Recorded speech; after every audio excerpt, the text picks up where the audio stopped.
Guess who's back? Back again. I am back. Tell a friend. What is up, YouTube? I am BrickBuilder Paden, and today I'm very happy to say that I'm freaking back. And after taking a short period of break where I had to focus on schoolwork and sports, because starting high school was rough, I'm back with more stuff. And the first thing I made in literally almost 2 months is, as you can see, a Star Wars MOC. And I made a 501st Legion clone outpost. And holy cow, I like how it came out a lot. Because I'm gonna be honest, I was afraid that after almost 2 whole months of not doing Legos, basically, I would not have much build ideas or techniques fresh in my head, and I think I've gotten even better over the time. Just starting out, as you can see, this is, just for specifications, this is built on 4 16x16 base plates on the bottom that are just built up, but it's still just a 16x16, like 4 16, what's that? Math is mathing. 32x32 square plate. And I really like how it came out. I kind of split it into 4 sections to when I worked on it, to where you got the forest, like the tree line, the field, the cargo pad, and the actual building itself. And just diving right on in. First and foremost, the most obvious thing is the cargo pad, wide open. For what I used is I used it to be able to hold my custom 501st alternate build scout walkers that I think really fit really well. I tiled, not really tiled, but like did the technique where you build up a wall and place it on its side. That's how I got this nice thin yellow lines. So I used walls and just laid them down, and then I tiled the surrounding area off to make it nice and smooth. I'm not really doing studs no more. I'm trying more advanced techniques. You got some stray crates lying around. They're not attached to anything. So this is just a standard design where I took the 2x2 chiseled brick, I'm pretty sure that's what it's called, to where you just place it in there, place another one next to it, and you got a nice depth to a cargo crate lying around. Same one with this, but it's just a square with a separatist logo on it for like captured separatist supplies. Let's place another one of the big ones on top. I got these canisters of fuel and, well, combustible gas. The yellow ones are the fuel ones. They're just built up from the, I don't even know what these are, the tree log pieces. I don't know, the round bricks. Sorry, I'm still rusty. What are you doing here?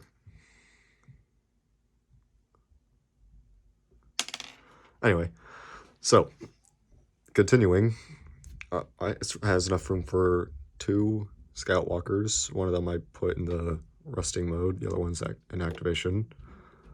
And I'm pretty happy at how it came out, and I feel it transitions nicely into the field. It doesn't feel too abrupt, because if you look on there, it is just a straight line transition, but I did add a couple of leaves that overlap it to make it look more natural for the field. Speaking of which, the field, it's not really a field, it's more like a little grassy section. I just used a combination of just grass, plants, and some spare tree pieces I had, and threw in a couple flowers here and there for some extra color. I like how it came out. You can see that I have a small dirt path going from the main entrance of the building through the 2 sections, and I'm pretty happy how that came out. The texture is really nice. If I just move these 2 out of the way, if you want, I can give you guys a quick look at them. Just a scouting party heading out to, I don't know, scout something. What do I look like in a Lego architect? I did like alternate a lot of my 501st troopers to give them a different look. For this one, for example, is from the new battle pack. It's the specialist. As you can see, as the range fighter, but I gave it a custom backpack from what's mostly the heavy trooper, and gave him a long long blaster rifle. I was kind of arguing whether or not to say argue. My tongue don't work. Next, I got an officer. Just got the rangefinder, a waist cape, and yeah, that's basically it. I gave the waist cape because I have some old ARC troopers lying around and that I don't use, and I thought it would look nice on the 501st. Yeah, for the path, you got the nice dirt tan look with some texture between the grassy tops and the dirt underneath. It gives it a nice look. You got a root stretching across from the trees. Speaking of the trees, I am going nuts over how I did with them. Because for my old trees, I would just put, like, the basic piece, like, just that piece, and just leave it there, and it would look, admittedly, a little thin, but I added some of the leaves from, like, the bonsai tree design onto them, and they look so much better now, and I might be rolling with that for the rest of my building career, basically, because this just transitions so well. It gives it more natural looks, instead of just being toothpicks. Also, you got a little vine back there, creeping up the side of the building. Try to include that in. Yeah, you got a guard standing close. My tongue don't work, as you can see. Yeah. Also, this is another one of my favorite looking ones. It's just, it's the standard with blue arms and the little, I don't even know what this thing's called, the little visor cap cover. Yeah. You also got an enemy scout in the trees with a camouflaged rifle. Take an aim. Hopefully that guy has insurance, because his cranium is about to get blown up. But yeah, if you put back these dudes for aesthetics. There. Moving on to the moment y'all probably have been waiting for, is the main building itself. It doesn't have an interior, and I really like how I do the interior as well. If I rotate it around, try not to mess this up because I don't want to take some more alternate takes. So while I roll that around,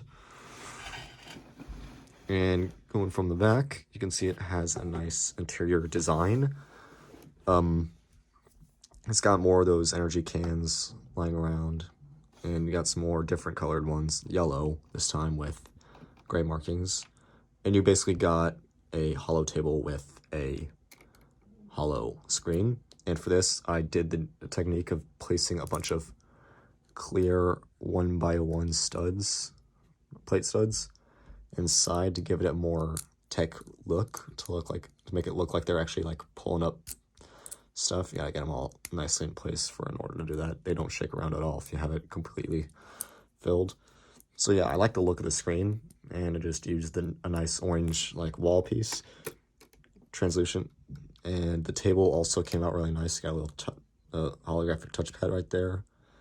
Got some buttons over there, more over here for control of the hologram.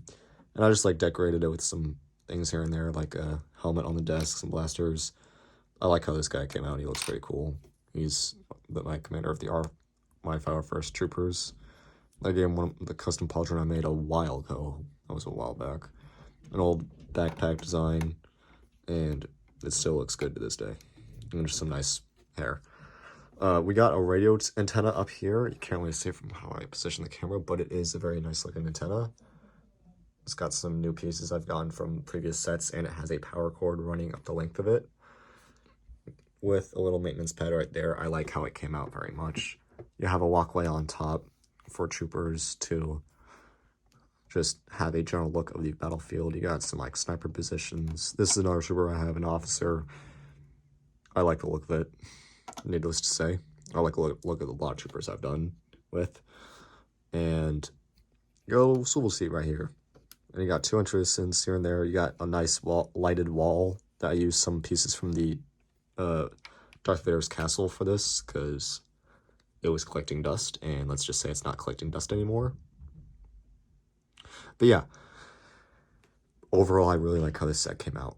Well, not really set build, because this is my first MOC in a very, very long time, and I have to say it has improved drastically from my other MOCs in the past with clone bases. And I like how I just am continuing to learn. That's the neat thing about Lego. There's always a new build technique that you can like discover. It's amazing. I love it. Like you can always, because I went from as a kid, I just used the flat green base plates as fields, then when you get more pieces, you can use things for more detail, like these little grass pieces, and give them like texture and depth that makes them more visually appealing and pleasing, and it's really fun to build, just with all these new techniques, just to find something out and just see what works. Yeah, that's basically it. I'm back. I'm going to be making videos more regularly, probably once a week, most likely on weekends, because school is still school, and I hope you guys enjoyed watching, and if you have any recommendations of what I should build next, you know where to leave them. And one more announcement before I close things up. I have recently learned how to edit videos, so if you find that some videos I might be experimenting in the next foreseeable time, and either the quality increases or decreases, give me feedback on that, because I'm going to trying out new things to where it's not just a 11-minute long uncut video, and see if I can splice things together, maybe add background music or some notes from the future. I might do that now if I forget something post recording, but yeah. See y'all later. Hope you enjoyed, and I'm back.